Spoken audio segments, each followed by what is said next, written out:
Hi everyone, William here with the Grand Duke Dmitri Diary series, and we are doing the second half of the letter Dmitri wrote on the 31st of August and the 1st of September 1908 from the Crimea, a letter to his sister, who was a married woman and a pregnant woman in Sweden at that time. And let's see, a little bit of an update. I still have not made it to the library to digitize my the missing part of my 1917 microfilm reel of Dmitri's diaries. I got his diaries so long ago in the 1990s that they're on microfilm, and I've been slowly digitizing them, and that's why this sudden break from 1917. And now it's difficult because the library here closes quite early, and the time I have to go to the library is in the evening. So yeah, I'm probably going to have to push that back again to this coming Thursday. It's currently Monday. So in the interim, I'll continue with these 1908 letters. There are quite a few of them. And in fact, I shouldn't have started with the 1st September, 31st August letter because a lot of them are earlier, including one that talks about, so Dmitri will mention in this particular letter that he and Aunt Ella had gone to a town in Finland, a watering place, a spa town in Finland that he calls Gapsal. I need to look that up and find out what it was called in Swedish. Sorry about that. In Finnish, I guess that was my combination of Sweden and Swedish and Finnish. In Russian, it's spelled Gapsal. So I'll look that up. And so the next letter would be that one that he wrote from there when he was staying there with Aunt Ella. Okay, that was a bit long-winded. Let's see, our recap from last time. Well, he had been on a visit with Maria in Sweden, so he'd really just gotten back, and he'd gone pretty much straight from Sweden through Finland to St. Petersburg and stayed there very briefly, and then went almost immediately with G.M. Laming to the Crimea, to where Ella already was, to meet up with her. He was 17 years old, as I said, and he was officially still in her custody. And she was staying on the Yusupov estate there, and so that's where he went to join her there. They were living in a cottage, so-called, on the estate. I bet it was anything like it wasn't anything like what we would consider a cottage. Anyway, he found her wearing her nun's habit, which was apparently something relatively new, and looking quite thin, so he was a little worried about her. So in today's diary entry, we will have, will we? Maybe we won't. I was going to say we'll have some of the usual spaces that I have to just use the word blank, because Dmitri would sometimes, write things in an illegible way or try to squeeze them into margins, which makes them very illegible. But I don't think there are any today. Maybe, we'll see. Okay, so he wrote about half of the letter on the 1st of, or the 31st of August, then set it down for the evening, and then resumed on the 1st of September. So this is the concluding part. 1st September. Yes, of course. Sorry, I'm already off to a bad start here. You, of course, recall the church that was being built last year. Now it's finished. And again, I must interrupt and interject. The last line of the preceding part of the letter referred to Aunt Minnie, so Grand Duchess Maria Georgievna, who lived on the nearby estate Koreiz with her husband and 2 daughters. And she had invited Dmitri to go and I don't know if Ella went, but anyway, Dmitri and Laming to go to the new church that had been built at Koreiz. So they agreed to do that, and that's what he's referring to. So let's start over again. 1st September. You, of course, recall the church that was being built last year. Now it's finished. There are a few new things at Koreiz. For instance, Captain Blank is now living with them, and apparently he is greatly in their favor. Apparently he's rather stupid, but very courteous and proper. Poor O.N. Filosofova is very ill. She has a chronic inflammation of the bowel. She looks horribly thin and is suffering. When I went to see her, she initially didn't want to receive me because she was wearing a capote. But I was then allowed to go in, and who do you think I found there? It was Kuchelhena, who was reading the newspaper to her. I'm writing all this to show you the way things are. Well, Maria, aunt is still the same. She eats very little, so the medical treatment she got in Gapsal will all go to the devil if she keeps it up. She's terribly stubborn, our aunt, and her stubbornness manifests itself in even the pettiest things. We see the Yusupos pretty infrequently. I saw them on the day of my arrival at Koreiz.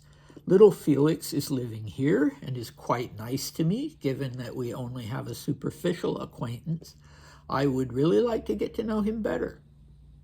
I sent you a telegram today, and you'll probably get it while you're still at Dezi, D-E-Z-I. Have you heard the news that Olga Ivanenko is getting married to a Horse Guards officer, Baron Wrangle? If you don't know about it, then it's strange that she didn't inform you herself. Big hugs to you and your husband, signed Dmitri. Okay, so there was a blank, but it's a qualified blank. So when he says that Captain so-and-so is living at Koreiz and that he's stupid but nice, he does not include a word that is illegible. Instead, he sometimes does this rather mysteriously, where he'll put a title, Madam, Captain, Prince, something like that, and then leave a blank space with no name in it whatsoever, but of the length that presumably the name would fit into. So, yeah, why not just call him, I don't know, Captain? For instance, there's a captain who's now living with them. Why leave a space for the name and then not fill it in? Well, my guess is that because as he's writing the letter, he realizes that he's forgotten the name and thinks perhaps he'll ask someone and fill it in. So he leaves that blank space so that he can do that and then doesn't end up asking anyone. So, yeah, that seems the most likely thing. It certainly wasn't the case where he put in the name and then realized, oh, this is indiscreet of me, and went back and erased it. Okay, so this characterization, he's stupid. Well, that's very typical of Dmitri. Dmitri was quite a bright fellow, and, I would say very intelligent. No genius, but very intelligent, and he was probably surrounded by quite a few people who weren't as intelligent as him. Plus, he was a 17-year-old boy, so he's pretty indiscriminate in his use of that word stupid to refer to people. Perhaps it's just as well that we don't know this captain's name, because, if he was a well-known person, I wouldn't want him characterized here as stupid. Anyway, moving on. So then he visits this O.N. Filosofova. I have no idea who she is, but poor woman, she has, Dmitri informs us rather bluntly, a chronic inflammation of the bowel. She's terribly, horribly thin. She's suffering. God only knows. It's easy to speculate. Maybe Crohn's disease, which would have been disastrous back then. Any kind of autoimmune chronic inflammation of the digestive tract would have been disastrous because, you know, there was no steroid treatment that could bring it under control. Anyway, it was nice of him to go and see her. I would guess that she was probably someone from Ella and Sergei's inner circle. He seemed to see a lot of those people. And she was wearing a capote. I had to look that up. It's spelled C-A-P-O-T-E. So of course, if you Google it, you get, at least in the U.S., you get tons of links to Truman Capote, the famous American writer whose name was spelled the same way. But I looked capote up. I saw that it's it's not a hoodie in the modern sense, but it's like a long robe with a hood. So she was wearing like a bathrobe that had a hood. She was, you know, she didn't want this young Grand Duke to come in and see her in that attire. That's understandable. She probably didn't want any visitors to come and see her in that attire, but he was allowed to go in. And then he's surprised to find this woman called Kuchelhenne, obviously another person he and Maria knew. I have no idea where the stress is on that name, or if it's a nickname, you know, derived from the word for a doll. But anyway, she was there reading the newspaper to the poor sufferer, so that was nice of her. Yeah, so Gapsol I've already talked about, so you know what that is. They had recently been there, the two of them. And if I recall correctly, Dmitri went on to Sweden from Gapsol, and Ella went back and went to the Crimea. Anyway, she was on, it sounds like, a strict regimen there for her health, and now she's not following it anymore. And Dmitri very often in his diaries for 1906, 1907, in his other letters to Maria, very often expresses frustration with Ella. You know, he seems genuinely fond of her, but he's quite frustrated with her often because, in his opinion, she wears herself out with her wounded soldiers and the other people she was helping, the charitable activities of her order. She's constantly on the move. She's just wearing herself out. Her health isn't very good. And so, you know, he takes a kind of protective view of her. But he also is, you know, frustrated with her in other ways. And one of the things that frustrates him is that she, in his opinion, kind of neglects him, kind of neglected him and also Maria when Maria was still there, because she's so preoccupied with her role as a monastic, as a mother superior. Anyway, little Felix, let's jump ahead to that. Little Felix was, of course, not little. By this time, he was older than Dmitri, so he would have been, you know, 19 or 20. And the little Felix is Felix the Younger, is what it's most meant to be. Although, you know, Dmitri doesn't write it Felix the Younger. He writes Little Felix, Malenki Felix.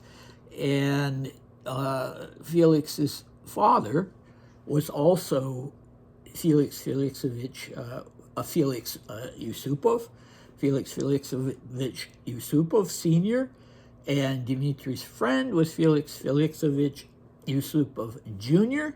What's surprising about it, and what I hinted about yesterday when I said there was something surprising about it, is that they didn't know each other well. Dmitri says only superficially, and the Yusupovs were in such close proximity to Sergei and Ella in Moscow, and they were such close friends that, you know, one of the things Felix talks about in one of his volumes of memoirs is how he was fascinated by the metal corset that Sergei wore, and that sometimes he would come up and tap it, and that Sergei would get very angry at him, as you can imagine, some cheeky little boy doing that. So, you know, there was assumption that Dmitri and Maria, when they were visiting the their aunt and uncle in Moscow, and then later when they went and lived permanently with their aunt and uncle in Moscow between 1902 and, well, Sergei died in 1905, but Dmitri and Maria continued to live there with Ella, that you would think that they'd gotten to know Felix very well. But no, clearly not, clearly not.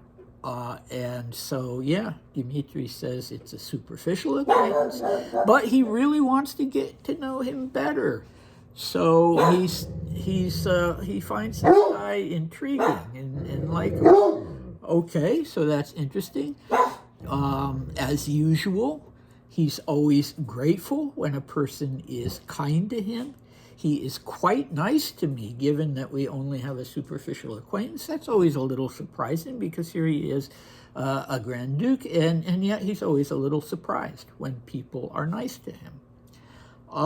Okay, finally, Olesya Ivanenko, a Ukrainian name.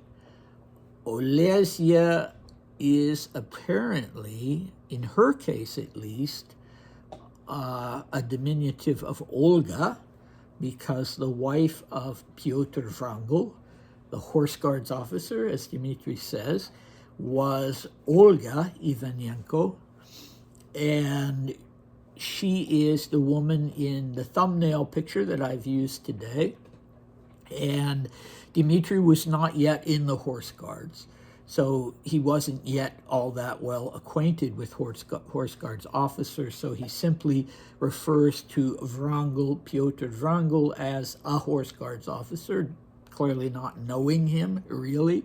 But it's interesting that Maria was a close friend of Olga Ivanenko before she got married. Yeah, she must have moved in circles close to Sergei and Ella in Moscow, or else close to, everything going on in Tsarskaya Selo. I don't know. But, yeah, as I said, Dmitri wasn't in the Horse Guards yet, but he had, the year before, been told by Nicholas II that from now on you'll be wearing the uniform of the Horse Guards, because that was the regiment that he would be entering. And yeah, so Baron Wrangle here, he was a Horse Guards officer at that time. He would end up being the very famous General Baron Pyotr Wrangle, who would have his own army during the Civil War. So, and being those troops being the last to be evacuated through Crimea during at the end of the Civil War in 1921, the Russian Civil War. Okay, so what do we have next time? Yes, as I said, the letter from Gapsal. Hopefully next time I'll have the correct Finnish name for that town. And yeah, hope to see you then. Bye.